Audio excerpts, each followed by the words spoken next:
AI actually insipid until it's actively insidious? Some experts say that when artificial intelligence takes off, it's going to be like Martians landing on the National Mall. So far, our mind children, as the roboticist Hans Moravec called our artificially intelligent offspring, are in the toddler phase, as we ooh and ah at the novelty of our creation.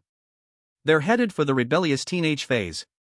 When AI hurtles into adulthood and isn't so artificial anymore, we'll be relegated to being the family pets, as a resigned Steve Wozniak put it. Silicon Valley is reeling at the prowess of an experimental chatbot called Chat GPT, released by OpenAI in late November and deemed scary good by Elon Musk. Musk, one of the founders with Sam Altman, left and now Microsoft is a partner. There's keening that ChatGPT, couldn't they have come up with a better name, like Hal? Will eliminate millions of jobs. Why hire a college graduate if a bot can do the same work faster and cheaper? No more arguments about work-from-home rules, no more union fights. You don't need to lure AI back into the office with pizza. ChatGPT opens a Pandora's box of existential fears. Silicon Valley brainiacs have talked about safeguards and kill switches for AI, but you know they won't pull the plug when their baby turns into M3 gone. Once AI can run disinformation campaigns at lightning speed, will democracy stand a chance? We seem headed toward a matrix where it will become cheaper to show fakes than to show reality, Jaron Lanier, the father of virtual reality, wrote in Tablet. Will bad actors use AI to promote bigotry or hijack nuclear weapons? As Musk once told me about his AI angst, it's great when the emperor is Marcus Aurelius. It's not so great when the emperor is Caligula. Several years ago, I interviewed the OpenAI founders in San Francisco, as well as other Valley Digeratii. And that is when I realized that we are doomed. For the lords of the cloud, as they form their sleek new world, we're VCRs. That is why I feel free to kick back and shoot the breeze with our incipient overlords. I read that you could use advanced AI to interview historical figures. So I conducted my dream interview with Shakespeare, bantering with the bard. Greetings, fair sir or madam, ChatGPT said, embodying Shakespeare. What is your response to those who think The Merchant of Venice is anti-Semitic?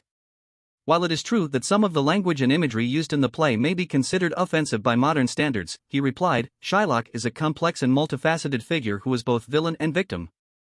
The Bard of Avon, as he called himself, cautioned that while the Oscar-winning movie Shakespeare in Love was whimsical, it should not be taken as a factual representation of my life. Can you write me a love sonnet? He could, even though, as he said, he was a mere machine. One stanza read, with eyes that shine like stars upon the sea, and lips as sweet as summer's ripest fruit, thou art the one my heart doth long to see, and in thy beauty, all my dreams take root. Shakespeare, it ain't. Still, I tell him, I would love to be the heroine in a Shakespearean comedy. It took ChatGPT only moments to write The Clever Maid. Act 1, Scene 1, a grand ball is being held in a grand estate. You, the fair maiden, are in attendance, dressed in the finest gowns. However, you are not there to dance and make merry, for you have a secret mission.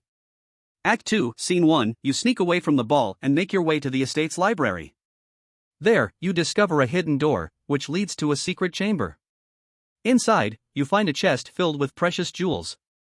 Act 3, Scene 1, as you are admiring the jewels, you hear a noise. It is the estate's owner, a wealthy and arrogant nobleman. He catches you red-handed, but instead of punishing you, he is taken by your wit and charm. Act 4, Scene 1, the nobleman reveals that the jewels were a test of character and he had been seeking a clever and resourceful woman to be his wife. You are overjoyed and accept his proposal. Act V, Scene 1, the play ends with a grand wedding ceremony and a celebration of your cleverness and wit. Sounds more like a Salma Hayek heist movie. I spent the rest of the afternoon soliciting love poems from John Donne, Emily Dickinson and Edgar Allan Poe, who called me a telltale columnist. I tried to channel Sylvia Plath, but ChatGPT told me that would be inappropriate. The most entertaining mimicry was when AI Kendrick Lamar wrote me a rap, listen up, I got a story to tell, about a journalist who's sharp as a nail. She's got the pen and the power to make politicians cower. For now, ChatGPT is typing, not writing. The creative spark requires humanity. But soon, AI could be sentient. Then we'll need our dog bowls. This is news of ChatGPT. Please subscribe button for more information in this channels.